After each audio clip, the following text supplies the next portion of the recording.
సుగ్రీవుని భార్య అయిన రుమను బలాత్కారంగా తీసుకుపోయి సుగ్రీవుణ్ణి కిష్కింధ నుండి బహిష్కరించి ఈ భూమండలంలో సుగ్రీవుడు ఎక్కడా తలదాచుకోకుండా వెంబడించిన విషయాన్ని తెలుసుకున్న శ్రీరాముడు వాలిని ఈ క్షణమే సంహరిస్తానన్నాడు. శ్రీరాముని బలమెలాంటిదో తెలుసుకోవాలనుకున్నాడు సుగ్రీవుడు. దానికి జవాబుగా శ్రీరాముడు అక్కడ పడి ఉన్న దుందుభి అస్థిపంజరాన్ని తన కాలి బొటనవేలితో 10 యోజనాల దూరంలో పడేటట్లు చిమ్మివేశాడు. ఒకే బాణంతో 7 మద్ది చెట్లను చీల్చివేశాడు. దీనికి సంతోషించాడు సుగ్రీవుడు. వాలి వధకు ఇక ఏమాత్రం ఆలస్యం వద్దని శ్రీరాముణ్ణి తొందర పెట్టాడు.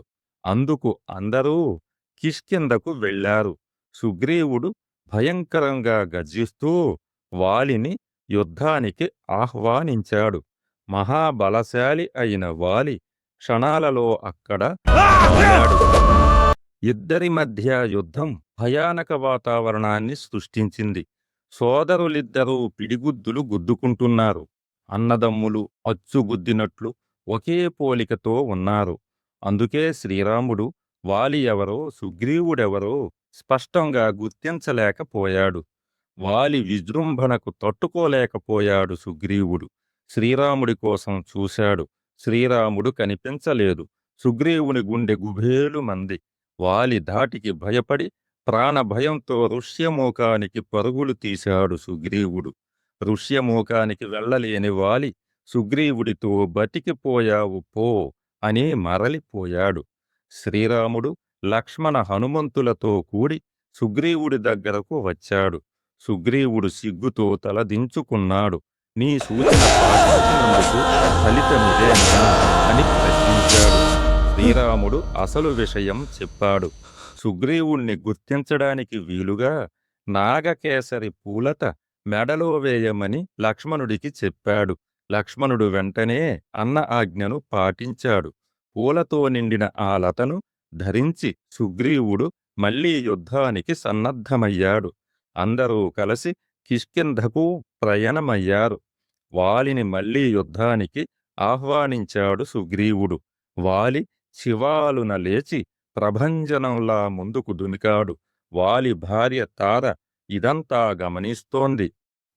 ఒకసారి ఓడిపోయి దెబ్బలు తిన్న సుగ్రీవుడు మళ్లీ యుద్ధానికి ఆహ్వానించడం వెనుక ఏదో ఆంతర్యం ఉందని తార అభిప్రాయపడింది. సుగ్రీవుడికి శ్రీరాముడు అండగా ఉన్నాడన్న విషయాన్ని ప్రస్తావించింది. రాముడు సాక్షాత్తు శ్రీ మహావిష్ణువును బోలిన అనూహ్య శక్తి సంపన్నుడని, యుద్ధానికి వెళ్లడం క్షేమం కాదని వాలిని వారించింది. తార మాటలను పెడచెవిని పెట్టాడు వాలి. రాముడు ధర్మాత్ముడైన క్షత్రియుడు. ఆయనతో నాకెలాంటి శత్రుత్వమూ లేదు. నా అనుజుని అహంకారం నేను సహించలేను అంటూ యుద్ధ దిశగా ముందుకే ఉరికాడు. వినాశకాలం దాపురించినందున ఈ హితబోధ అతనికి రుచించలేదు. వాలి సుగ్రీవుల పోరు తీవ్రంగా సాగుతున్నది. రక్తం కారుతున్నా పట్టించుకునే స్థితిలో లేరు. సుగ్రీవుని శక్తి మెల్లమెల్లగా క్షీణిస్తున్నది. మాటిమాటికి దిక్కులు చూస్తున్నాడు. సుగ్రీవుడి ఆంతర్యం శ్రీరాముడికి అర్థమైంది. సుగ్రీవుని శక్తి సన్నగిల్లుతున్నదని గ్రహించిన శ్రీరాముడు విషసర్పంతో సమానమైన బాణాన్ని వాలి మీదకి వదిలాడు. క్షణాలలో అది వాలి వక్షస్థలంలో నాటుకున్నది. వాలి నేల మీదకి వాలిపోయాడు.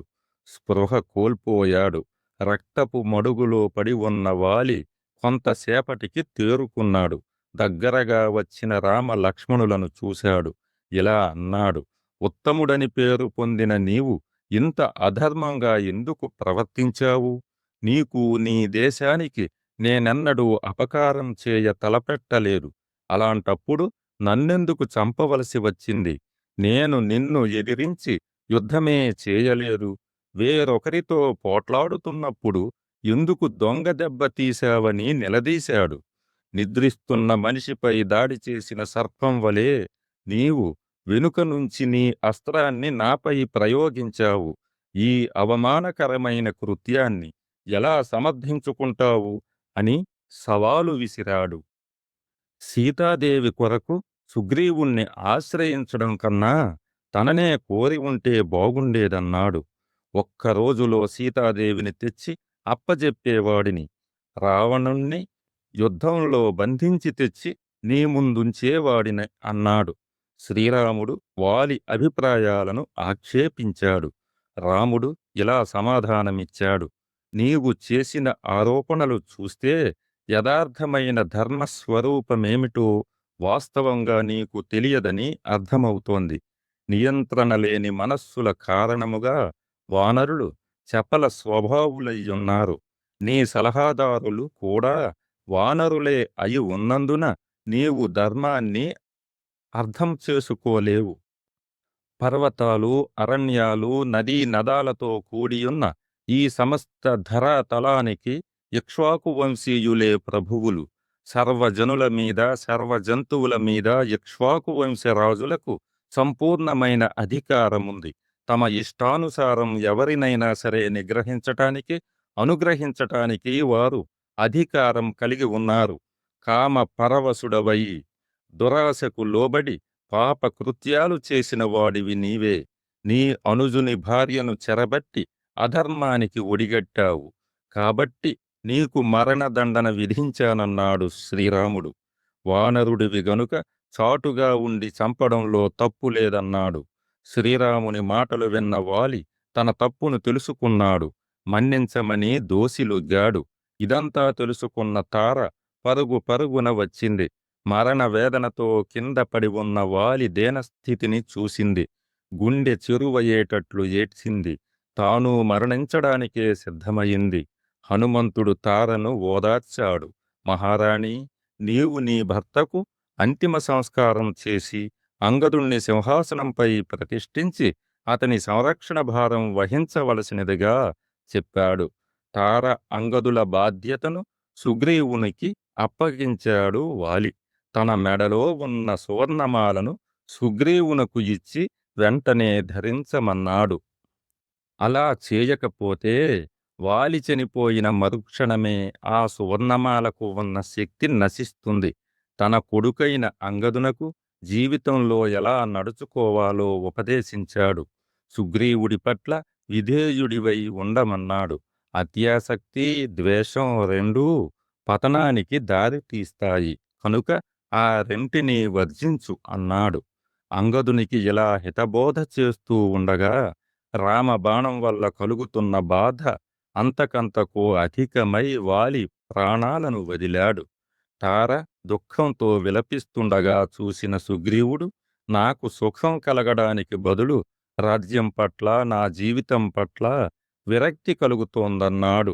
దేవాదిదేవుని నిర్దేశం క్రింద కాలమెన్నటికీ తన పరిధిని అతిక్రమించదు. అనివార్యమైన దానికోసం విలపించడం తగదని చెప్పాడు శ్రీరాముడు.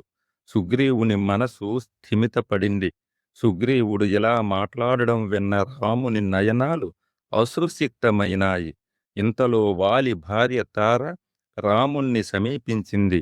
నేను లేకుండా నా భర్త స్వర్గంలో ఎంతో అసౌఖ్యంగా ఉంటాడు. అందువల్ల నేను ఆయనను కలుసుకునేలా నన్ను వధించు, లేదా వాలికి అభిన్నురాలిగా పరిగణించు అంది. అందులకు అనుగ్రహించాడు శ్రీరాముడు. సుగ్రీవుడు, హనుమంతుడు మొదలగు వానర వీరులంతా శ్రీరాముని వద్దకు వచ్చారు. హనుమంతుడు సుగ్రీవుని పట్టాభిషేకం విషయమై శ్రీరామునితో ప్రస్తావించాడు. దీనికోసం కిష్కింధకు రమ్మని ప్రార్థించాడు. తండ్రి ఆజ్ఞ మేరకు తన వనవాస నియమాన్ని అనుసరించి 14 సంవత్సరాల వరకు ఏ గ్రామంలో గాని నగరంలో గాని అడుగు పెట్టనని పితృవాక్య పరిపాలనను మరోమారు చాటుకున్నాడు శ్రీరాముడు. సుగ్రీవుడికి శుభం పలికాడు. తాను ప్రసవనగిరి మీద ఉంటానన్నాడు. వర్షాకాలం పోయాక సీతాన్వేషణ ప్రయత్నం ప్రారంభించమని సుగ్రీవుణ్ణి ఆదేశించాడు. సరేనన్నాడు సుగ్రీవుడు. కిష్కింధకు రాజుగా సుగ్రీవుడు, యువరాజుగా అంగదుడు పట్టాభిషిక్తులయ్యారు. కాలం గడుస్తున్నది. వర్షాలు తగ్గుముఖం పట్టాయి. శరత్కాలం వచ్చింది. సీతాన్వేషణ కార్యభారాన్ని సుగ్రీవుడికి గుర్తు చేశాడు హనుమంతుడు. అందుకు అనుగుణంగా సేనలను సమీకరించమని సేనాపతి అయిన నీలుణ్ణి ఆజ్ఞాపించాడు సుగ్రీవుడు. ఈ విషయం శ్రీరాముడికి తెలియదు. లక్ష్మణుణ్ణి పిలిచి సుగ్రీవుడి దగ్గరికి వెళ్ళమన్నాడు. లక్ష్మణుడు కిష్కింధకు పయనమయ్యాడు. సుగ్రీవుడు రాజభోగాలలో ఓలలాడుతున్నాడు. సీతాదేవి ఎడబాటు వల్ల నిలువునా నీరవుతున్న అన్నగారి దీనస్థితి నిర్లక్ష్యంతో సుగ్రీవుడు లక్ష్మణుని ఆగ్రహం కట్టలు తెంచుకునేలా చేసింది. లక్ష్మణుడు బొసలు కొడుతున్నాడు. ఎవరూ ముందుకు రావటానికి సాహసించడం లేదు. వానరులు, మంత్రులు, సుగ్రీవుడు అందరి పరిస్థితి అలానే ఉంది. మందిర ద్వారం దగ్గర లక్ష్మణుడు నిల్చున్నాడు. సుగ్రీవుడు తారను పంపించి లక్ష్మణుణ్ణి శాంతపరచాలనుకున్నాడు. స్త్రీల పట్ల కోపం ప్రదర్శించకూడదని తారను చూసి శాంతించాడు లక్ష్మణుడు. సుగ్రీవుడు సీతాన్వేషణకు శ్రీకారం చుట్టాడని తార లక్ష్మణుడికి తెలిపింది. అంతఃపురంలో ఉన్న సుగ్రీవుణ్ణి కలిశాడు లక్ష్మణుడు. శ్రీరాముని దయవల్లనే తానీ స్థితిలో ఉన్నానని కృతజ్ఞత ప్రకటించుకున్నాడు సుగ్రీవుడు. మహాపరాక్రమశాలి శ్రీరాముడికి తన సహాయం నిమిత్తమాత్రమేనన్నాడు. తన వైపు నుంచి ఏదైనా తప్పు జరిగితే మన్నించమన్నాడు. లక్ష్మణుడు శాంతించాడు. తన అన్నగారి దగ్గరికి సుగ్రీవుణ్ణి రమ్మన్నాడు. సుగ్రీవుడు హనుమంతుణ్ణి పిలిచి వివిధ ప్రాంతాలలో గల వానర వీరులను రావలసినదిగా చెప్పమని ఆజ్ఞాపించాడు. 10 రోజుల్లోగా రాకపోతే వాళ్లకు మరణ దండన తప్పదని హెచ్చరించాడు. హనుమంతుడు ఈ వార్తను అన్ని దిక్కులకు వేగంగా పంపాడు. ఫలితంగా కోట్ల మంది వానర యోధులు కిష్కింధకు చేరుకుంటున్నారు. సుగ్రీవుడి ఆజ్ఞ అటువంటిది. దానికి తిరుగులేదు. అందుకే సుగ్రీవాజ్ఞ అనేది జాతీయంగా స్థిరపడింది. ఇంకా ఉంది. తరువాతి భాగంలో చెప్పుకుందాం. సెలవు. నమస్కారములు.